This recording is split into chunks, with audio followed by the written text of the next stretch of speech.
Hello everybody, my name is Kiwi and welcome back to Starry Flowers. This is chapter 2. I'm on limited time, so I hope it doesn't take too long. It took me ages to get out of bed that morning. After all, I just couldn't stop thinking about how absolutely adorable Pastille was.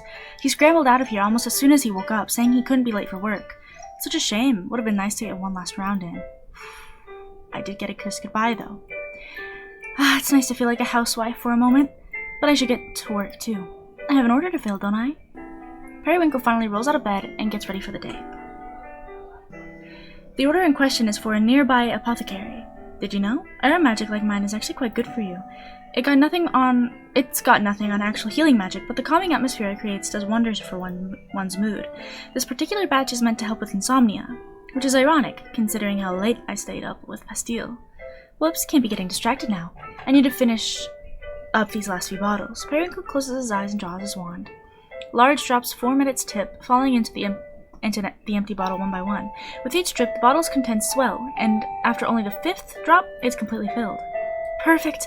It's so much easier to finish these with a clear mind. I can't help it if a refreshing night out is the only way to regain my focus. Although, I probably could have gotten one of these done last night if Pastille hadn't been so impatient. No, mustn't let my mind wander too far from work now. Hang on, I just wanted to shut my door. Periwinkle fills the remaining bottles, screwing the lids on as he goes.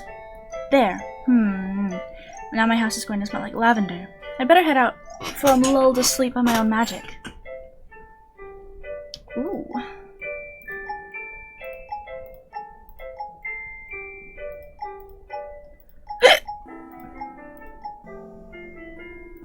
There we go. The apothecary is only a short walk away, but I've never managed to walk in its doors on time. Perhaps because it's so close, I always underestimate the time it takes to reach it. I can hear the owner tapping her foot with impatience as soon as I open the door. I knew it. Didn't you have a spider on there before? Astragalus! I have that special order ready for you. You're late again, Periwinkle. Lost track of time. You'll forgive me, won't you? You are literally my only provider who has no respect for appointments. That's simply not true. I never miss a date. There's the problem. You were getting late again, weren't you? You were out getting late again, weren't you? How vulgar! I had a romantic evening with a very cute boy, who then ended up sleeping over. Well, you had all week to fill the order. Try getting it done in advance next time. Yes, ma'am. Now let's see what you brought. I've worked with Astragalus for a few years now. She's completely immune to my charms. Shocking, to say the least. But it's meant we've been able to remain good friends all this time. Or, let me see. Astragalus, would you consider us to be good friends? I put up with you. My, but you don't put up with anyone. You must really like me. You got a favor to ask or something? Is that what you're getting at? No, I was just thinking of how to categorize our relationship. Business associate works just fine, doesn't it? Come now, surely you consider us to be closer than that. I know better than to get involved with you, Periwinkle. Why, whatever do you mean? You're too dazzling. I take that as a compliment. Great, now will you stop distracting me? I'm trying to count. Yes, we're definitely good friends. Too dazzling, though? I'm not sure there is such a thing. And what would be wrong with it if there was? What point is there in not shining as brightly as one can? Astragalus finishes counting the bottles, sighing in feigned exasperation as she marks them off her checklist. You may always be late, but you deliver quality every time. You're consistent, if nothing else.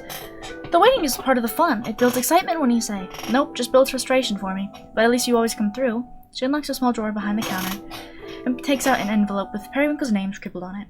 Here's the rest of your payment. Don't spend it all in one place. Oh, I couldn't if I tried. Really, you're too generous. Astragalus rolls her eyes and begins stocking the shelves with her new inventory. 2 or 3 orders a month. That's all it takes to support myself, entirely through this apothecary.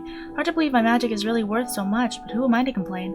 It's certainly a more favorable balance compared to the kind of work I was doing years ago. And I do enjoy the freedom, the excessive amounts of time I have for partying, for dates. Oh, on that note, with all that business out of the way, would you like to hear about my date?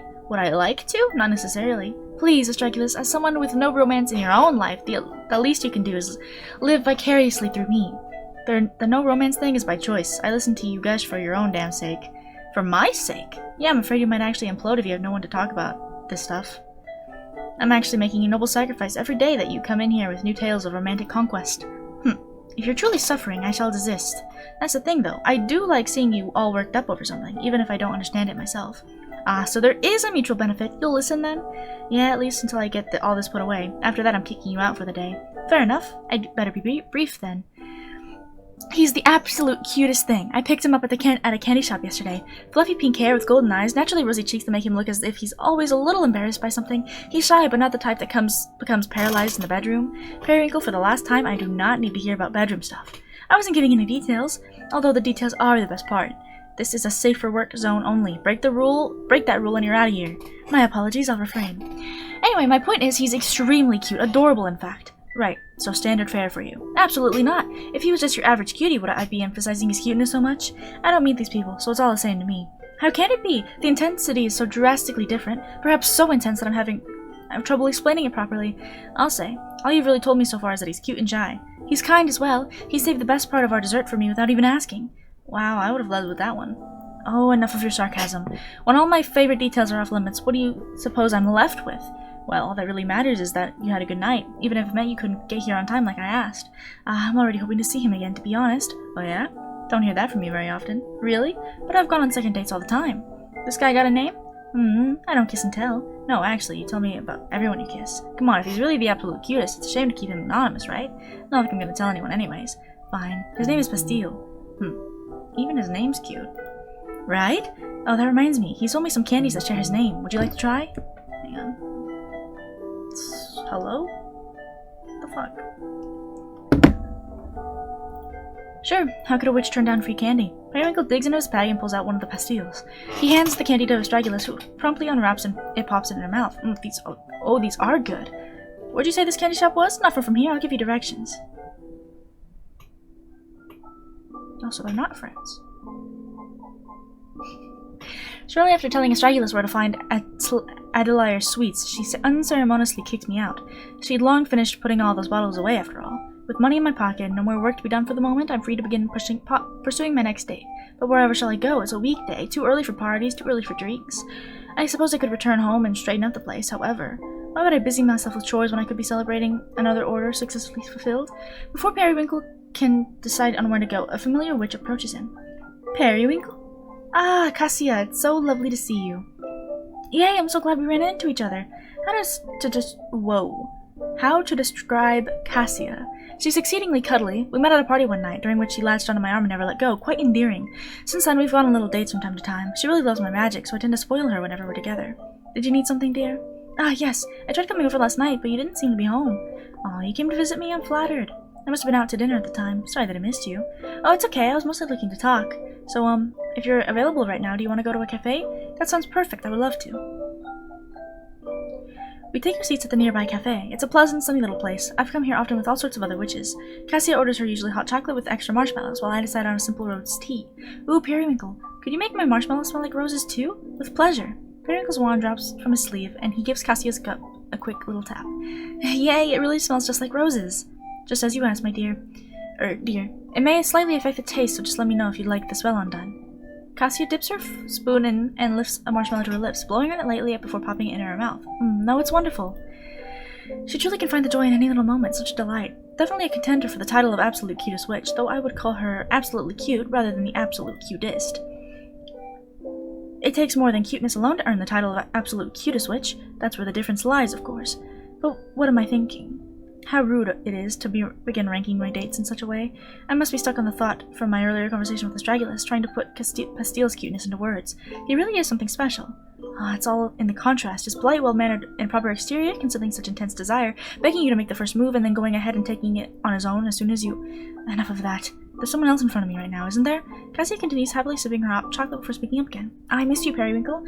I've been so busy with packing I haven't had a chance to see you at all. Packing? And just where you headed off to? Oh, that's right, I never had a chance to tell you. I'm finally moving in with my partners. In 2 more days, the 3 of us will all be sleeping in the same bed. Ooh, that sounds cozy. Congratulations. Thank you. I've been looking forward to it for so long. It sounds like you're about to enter a lovely domestic life. You deserve it. Aw, I'm really happy. But, speaking of my partners, you've still never even met them. True, but I can imagine they're wonderful, just from how you've talked about them. Right. But what if you didn't have to imagine?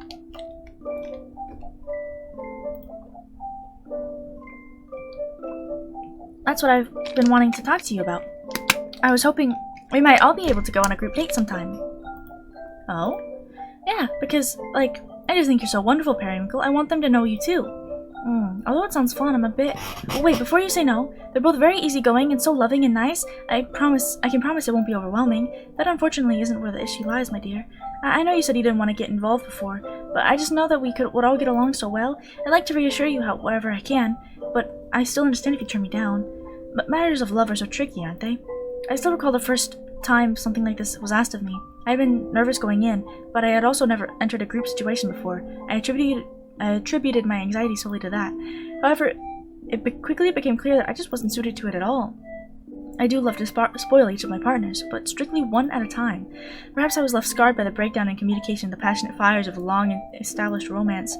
Surely Cassie and her partners are magnificent people. It may indeed be fun for a night, but becoming entangled in committed relationships is always something I've avoided from the beginning, isn't it? This is all very sweet of you, but I do have to decline. I can't help but feel a little broken-hearted. I apologize. Truly, it's nothing personal. Oh, I know, I don't take offense or anything, it's just sad. Now that I'm going to be living with them and knowing that you don't want to meet them, I think it's best we just break things off. Yes, I agree. As you said, it's for the best. I hope we can still be friends, though, of course. I'm sure our paths will cross again every now and again. Yeah, thank you for always treating me so well, Periwinkle. It was my pleasure. Even casual relationships can end in breakups like this. This is largely why I tend to prefer one-night affairs. Things can just become so messy as needs evolve. As Cassia and I go our separate ways, I can't help feeling a little blue. Perhaps I'll return home for the day after all. Periwinkle quickly changes into something more comfortable, dropping his bag unceremoniously onto the couch.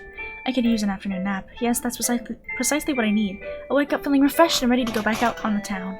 He shoves some blankets aside and collapses on the couch, and when he does, the contents of his bag spill onto the floor. Lazily leaning over to gather it up, he notices the candies from before. Was I too hasty in saying I hoped to see Pastille again? I suppose I'd forgotten the feeling of not being enough for someone. Usually these things tend to dissipate naturally without confrontation or notice, so when they don't, it stings. Periwinkle scoops up the candies, dripping all but one of them back into his bag. He settles into place on the couch, nestled in a tangled mess of blankets and cushions, and unwraps his chosen Pastille. It is sweet, though. What a shame that would be, if I never get to taste it again. That's right. I can never resist the promise of an entertaining night, no matter what may come down the line. I'm a hopeless hedonist after— what the fuck does that mean? After all, nothing to be done about it. Let fate decide then. If he comes, he comes. And if we never meet again, I can always hold on to the memory of our perfect date. True. Several hours later, there's a knock at the door. And right on his doorstep, Periwinkle is pleasantly surprised to find Pastille! I wasn't expecting to see you again so soon. And treating me to another cute new look, no less. Sorry, I couldn't stop thinking about— I realized last night I never actually got to sample your magic, the sense you mentioned. Oh, that's right. You're quite preoccupied, Yes, so that's why I'm here.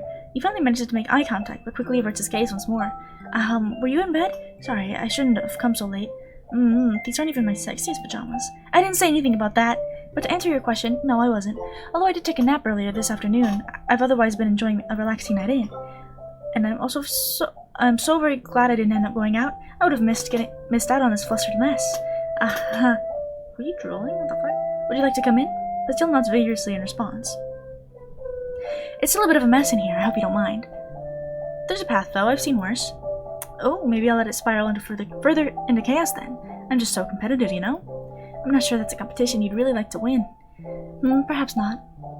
Periwinkle carefully steps over some of his clutter to dig through one of the boxes in the far corner of the room. Here they are, my personal favorites. This row here contains some of the more potent scents, most of them for relaxation, things to calm the nerves. The rest I just happen to like. Sweet scents like strawberry, banana, bubblegum, mango. Is there a reason you're only naming candy flavors? Those aren't just candy flavors. Must be a coincidence. Pastille picks out an unlabeled bottle filled with a pale pink liquid. What's this? Watch out, that one's aphrodisiac. We'll see about that. Pastille locks eyes with Periwinkle as he opens the vial without hesitation. How bold! Oh, it's peach. I almost expected it to be overpowering. Yes, well, the aphrodisiac bit was a lie, but I'm glad you like it. You're really good at this type of magic. I've never done anything like it. Would you like to try it on? Oh, no, I don't do perfume or cologne or anything like that. You've never tried it? Oh, so would you say you're a perfume virgin then? I'm not! Who even says things like that? In my line of work, you'd be surprised. It's probably just you. Maybe so. But if you're not going to try it, I'll have to take it back now, please. I could try. I just don't know how I'm supposed to apply it. May I? Pastille nods, handing over the small vial. Periwinkle seals the opening with his fingertip and swiftly tilts the bottle over and back. Here. He lightly rubs a spot on Pastille's neck, engulfing them both in the pleasant scent of his magic. Their eyes meet, neither of them daring to be the first to move. Maybe the aphrodisiac bit wasn't a lie after all? Pastille breaks the spell, rushing forward with a sudden kiss, and then retreats just as quickly. I'm sorry, he certainly is impulsive. Not that I mind at all. See, you are drooling, you fucking horny bastard. I'm more than happy to go along with your little game, Pastille. Oh no, my own magic is working too well. I guess there's no choice but to have my way with you, my sweet. Oh no. Pastille's half-hearted protests end there. Periwinkle's hands were already upon him, and would continue to be for the rest of the night. What the fuck? There we have chapter 2.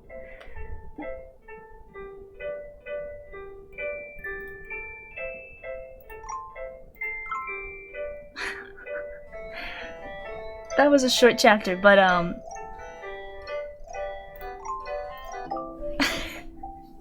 that was chapter 2 of Starry Flowers. Not quite what I expect.